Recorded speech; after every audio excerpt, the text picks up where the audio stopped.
Next आहे aldehyde, ketones and carboxylic acid. आता वरती एक लाईन दिलेली आहे आपल्याला रेड रंगामध्ये, ती वाचून घेऊ आपण. Carbonyl compounds are of almost importance to organic chemistry. आता ऑर्गॅनिक केमिस्ट्रीमध्ये कार्बोनिल कंपाऊंडला खूप महत्त्व आहे. कार्बोनिल कंपाऊंड म्हणजे ज्यांच्यामध्ये सी डबल बॉन्ड ओ असेल, तो अल्डिहाइडमध्ये पण आहे, तो कीटोनमध्ये पण आहे आणि तो कार्बोक्सिलिक ॲसिडमध्ये सुद्धा आहे. They are constituents of fabric, flavorings, plastics and drugs. आता आपल्याला सर्व प्रकारचे जे फॅब्रिक्स आहेत, कपडे वगैरे सर्व, त्यानंतर जेवढे काही फ्लेवरिंग एजंट्स आहेत, प्लास्टिक जे आपण दैनंदिन जीवनामध्ये वापरतो आणि जी औषधे वापरतो, या सर्वांमध्ये आपल्याला कार्बोनिल कंपाऊंड दिसून येईल. In the previous unit, you have studied organic compound with functional group containing carbon-oxygen single bond.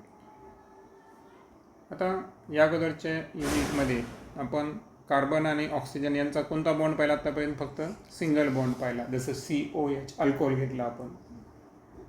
तर यामध्ये कार्बन आणि ऑक्सिजनमध्ये काय होता? सिंगल बॉन्ड होता.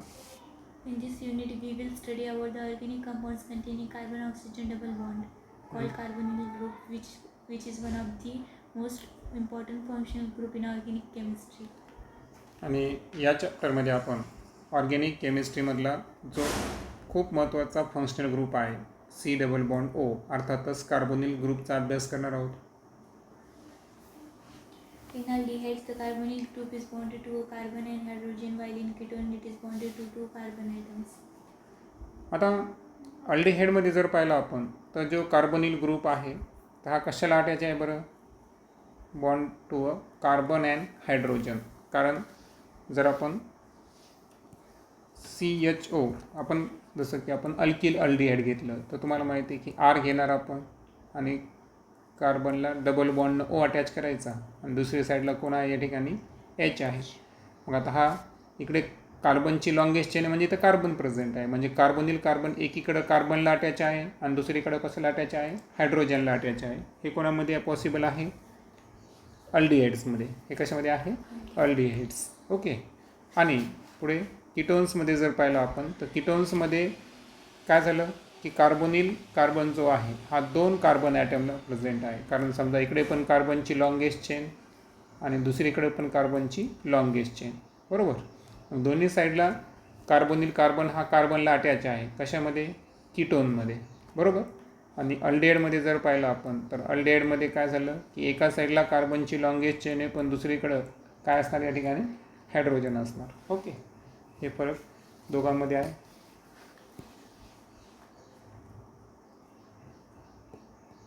The carbonyl compound in which carbon of carbonyl group is bonded to carbon or hydrogen and oxygen of hydroxyl moiety are known as carboxylic acids, while in compounds where carbon is attached to carbon or hydrogen and nitrogen of NH2 moiety or two halogens are called amides and acyl halides respectively. आता खाली सर्वांचे अर्थ दिले तुम्हाला. तर इथे structure पाहू आपण. तर आता आपण जे अभ्यास केला होता की कार्बोनिल कार्बन एकीकडे एका कार्बनला आणि दुसरीकडे हायड्रोजनला अटॅच असेल तर तो ग्रुप कोणता आहे? अल्डिहाइड. कार्बोनिल कार्बन दोन्हीकडे जर कार्बनला अटॅच असेल तर तो ग्रुप कोणता आहे? कीटोन. कार्बोनिल कार्बन जर एका साईडला कार्बनला आणि दुसऱ्या साईडला OH है ना, जे हायड्रॉक्सी आहे ग्रुप त्याला अटॅच असेल तर त्याला कार्बोक्सिलिक ॲसिड ग्रुप म्हणतो आपण. कार्बोनिल कार्बनच्या एका साईडला कार्बन आहे आणि दुसऱ्या साईडला जर हॅलोजन असेल तर हे काय झाले? Acyl halide. कारण X हा काय आहे? हॅलोजन आहे. आणि कार्बोनिल कार्बन एका साईडला कार्बनला अटॅच आहे आणि दुसरीकडे NH2 ग्रुपला अटॅच असतील तर हे कोणतं झालं? अमाइड ग्रुप झालं. Ester and anhydride are derivatives of carboxylic acids. आणि पुढे जे आपण ईस्टर COO जे प्रेझेंट असतो आणि दुसरा आहे अनहायड्रेट्स, हे कशाचे डेरिव्हेटिव्ज आहे? कार्बोक्सिलिक ॲसिडचे डेरिव्हेटिव्ज आहे.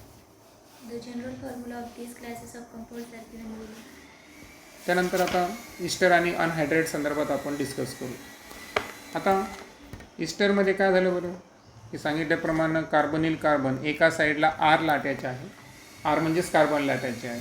पण दुसरीकडे काय झालं बरं, ऑक्सिजन आणि कार्बन, बरोबर आहे का, याला तो अटॅच आहे. मग 2 कार्बनच्या चेनमध्ये COO असेल तर त्याला कोणता ग्रुप म्हणतो आपण, इस्टर ग्रुप म्हणतो. आणि त्यानंतर 2 कार्बनमध्ये 2 कार्बोनिल आहेत आणि 2 कार्बोनिलच्या आतमध्ये ऑक्सिजन आहे, बरोबर. असं जर कार्बोक्सिलिक ॲसिडचा डेरिव्हेटिव्ह असेल तर त्याला काय म्हणायचं, ॲसिड अनहायड्राईड. म्हणजे ॲसिड हायड्राईडमध्ये 2 कार्बोनिल कार्बन प्रेझेंट असतात. Aldehyde ketones and carboxylic acids are widespread in plants and animal kingdom. आता या चॅप्टरमध्ये आपण जे 3 ग्रुप शिकायलो, अल्डिहाइड, कीटोन आणि कार्बोक्सिलिक ॲसिड, तर यांचा जास्तीत जास्त प्रसार हा कुठं झालेला आहे, animal and plant kingdom. They play an important role in biochemical process of life. आणि सजीवांच्या संदर्भात या तिन्ही ग्रुपला खूप महत्त्व आहे. They add fragrance and flavor to nature. For example, vanillin from vanilla bean, salicylaldehyde, from meadow sweet, and cinnamaldehyde from cinnamon have very pleasant fragrance. आता इथे एक सांगितलेलं आहे की कशा पद्धतीनं हे 3 ग्रुप्स नेचरमध्ये इम्पॉर्टंट आहे बायोकेमिकल प्रोसेसमध्ये. तर हे फ्रॅग्रन्स द्यायला आपल्याला, वेगवेगळ्या प्रकारचे फ्लेवर्स द्यायला निसर्गाला.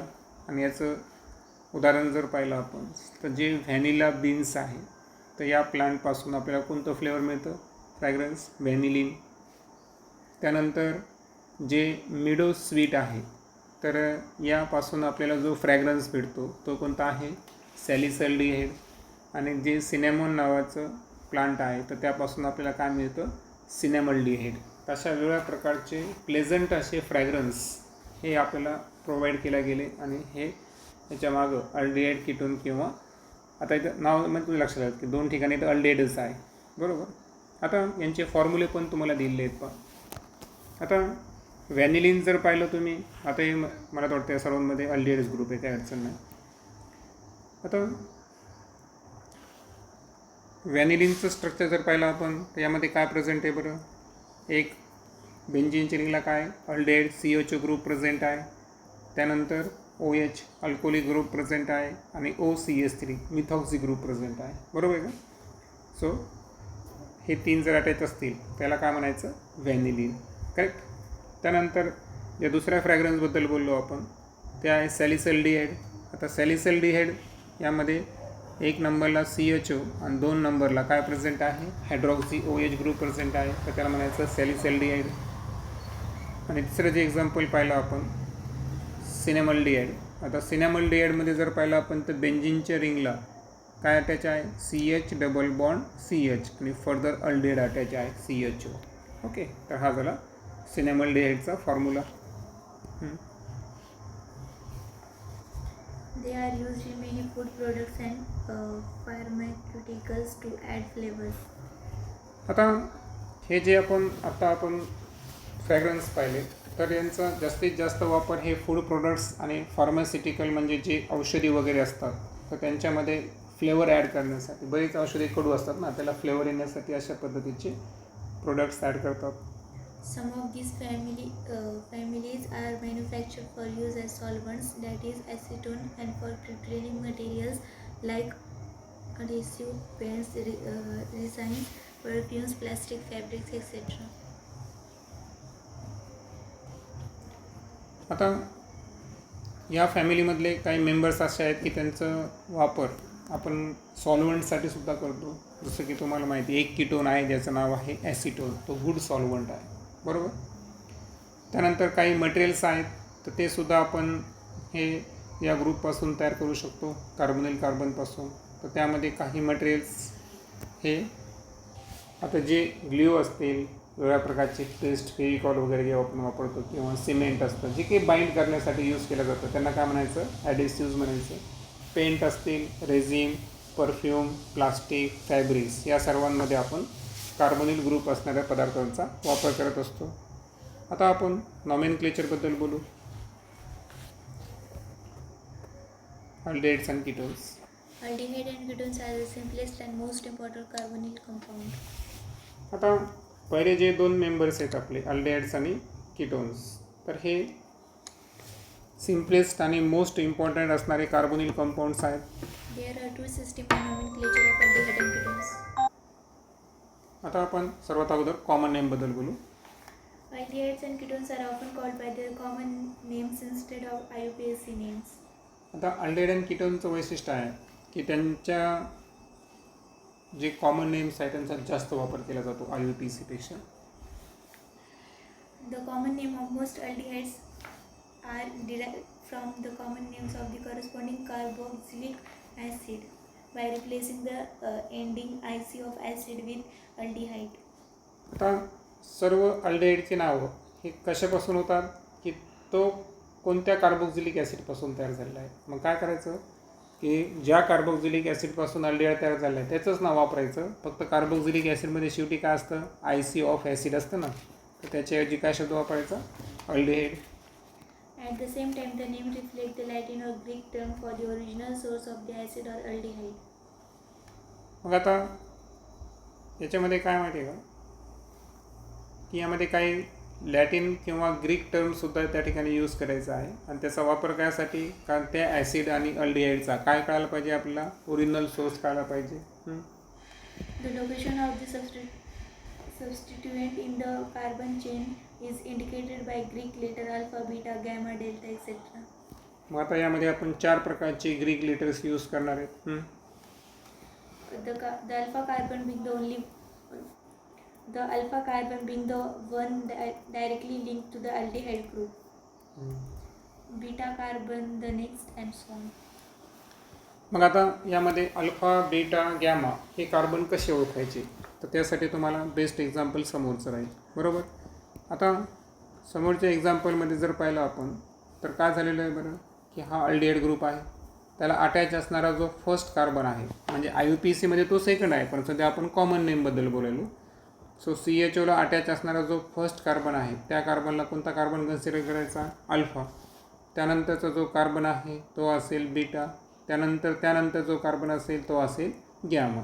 आता इथं काय झालं की बीटाला ब्रोमिन अटॅच आहे. बरोबर. बीटाला ब्रोमिन अटॅच आहे म्हणून इथं शब्द काय वापरला, बीटा ब्रोमो. बरोबर. आणि 4 कार्बन आहेत म्हणून बट हे ना. आता ब्युटिरल्डिहाइड असं थोडंसं चेंज करायचं, म्हणजे अल्डिहाइड तर वापरायचं आहे परंतु ब्युटेन नंतर काय इथं ॲडिशनल शब्द कोणता आलेला आहे, वाय शब्द आलेला आहे. ओके, तो एक लक्षात ठेवायचा. म्हणून पूर्ण नाव काय आहे, बीटा ब्रोमो ब्युटिरल्डिहाइड. बेंझिनची रिंग आहे, तर बेंझिनच्या रिंगला CHO अटॅच आहे. बरोबर. तर याचं नाव काय झालं, बेन्झ अल्डिहाइड. CH3 आहे, त्याला CHO अटॅच आहे. 2 कार्बन आहे, ॲसिटिक ॲसिडचं OIC ॲसिड करून अल्डिहाइड लावायचं म्हणून काय नाव झालं, ॲसिटल्डिहाइड. या पद्धतीनं. The common names of ketones are derived by naming two alkyl or aryl group bonded to the carbonyl group. आता कीटोनचे जे कॉमन नेम्स आहेत तर हे कशावरून ठरवायचे, कीटोनमध्ये तर कीटोनचे जे कॉमन नेम्स आहेत तर सांगितल्याप्रमाणे यामध्ये 2 अल्किल किंवा ॲरिल ग्रुप्स जे बॉन्डेड आहे कार्बोनिल कार्बन तर त्यावरून डिराईव्ह झालेले आहेत. The location of substituents are indicated by Greek letter alpha, dash, beta, dash, so on to beginning with the carbon atoms next to the carbonyl group indicated as alpha, dash. मग आता यामध्ये काय करायचं आहे की कीटोन्समध्ये 2 साईडला 2 असतील. बरोबर आहे का. मग 2 साईडला 2 कार्बन आहेत, मग अल्फा कोणाला द्यायचा आणि अल्फा डॅश कोणाला द्यायचा, तर एकाला अल्फा आणि एकाला अल्फा डॅश. बरोबर आहे. कारण आता कार्बोनिल कार्बनच्या लेफ्टला पहिला कार्बन असणार, राईटला पण पहिला कार्बन आहे. मग एकाला अल्फा द्यायचं, दुसऱ्याला अल्फा डॅश, दुसऱ्याला बीटा डॅश. तर या पद्धतीने चालायचं. Some ketones have historical common names. The simplest dimethyl ketone is called acetone. काहींना ऐतिहासिक नाव आहेत, जसं डायमिथिल कीटोन असेल तर आता जो सॉल्व्हंट पाहिला आपण त्याचं नाव काय आहे, acetone. Alkyl phenyl ketones are usually named by adding the name of acyl group as prefix to the word phenol.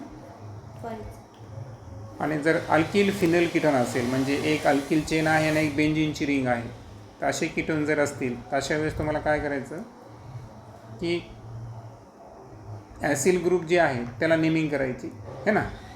तर usually name by adding the name of acyl group. Acyl ग्रुपला प्रिफिक्समध्ये घ्यायचं आणि जे फिनिल रिंगला सी डबल बॉन्ड वाटायचे आहे, तर phenyl रिंगला C double bond वाटायचे आहे, तर याचं नाव काय झालं, फेन 1. काय नाव झालं, फेन 1. जसं की आता इथे सी डबल बॉन्ड हो, इकडे पण CH3 आहे, इकडे पण CH3 आहे, तर नाव काय झालं याचं, ॲसिटोन. बरोबर. तर ॲसिटोनला आपण दुसरं नाव काय झालं सांगितलं, डायमिथिल कीटोन. ओके. तर डायमिथिल कीटोनला आपण कॉमन नेम ॲसिटोन वापरतो. आता एकीकडे बेंझिनची रिंग आहे आणि एकीकडे CH3 असं कार्बोनिल कार्बनला अटॅच आहे. तर मी आता अगोदरच काय सांगितलं तुम्हाला, प्रिफिक्समध्ये काय घ्यायचं, ॲसिल ग्रुप घ्यायचा. ॲसिल ग्रुप कोण आहे, 2 कार्बन आहेत है ना, CH3CO. CH3CO म्हणजे कोणता झाला तो, ॲसिटो. आणि बेंझिनची रिंगला अटॅच आहे म्हणून ॲसिटो फेनो 1. त्यानंतर पुढे जर पाहिलं आपण तर पहा 1 2 3 बरोबर आहे का. तर बेंझिनची रिंग आणि दुसरीकडे प्रोपेनची चेन आहे अलॉंग विथ है ना, कार्बोनिलमधला पण कार्बन धरायचा. तर हे 3 असल्यामुळं इथं याचं नाव काय होईल, प्रोपिओ फेन 1. ओके. प्रोपिओ प्रिफिक्स वापरला आपण बरोबर, CH3 CH2 C double bond होता.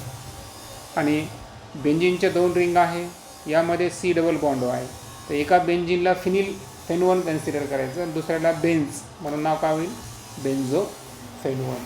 अशा पद्धतीची नावं असतील.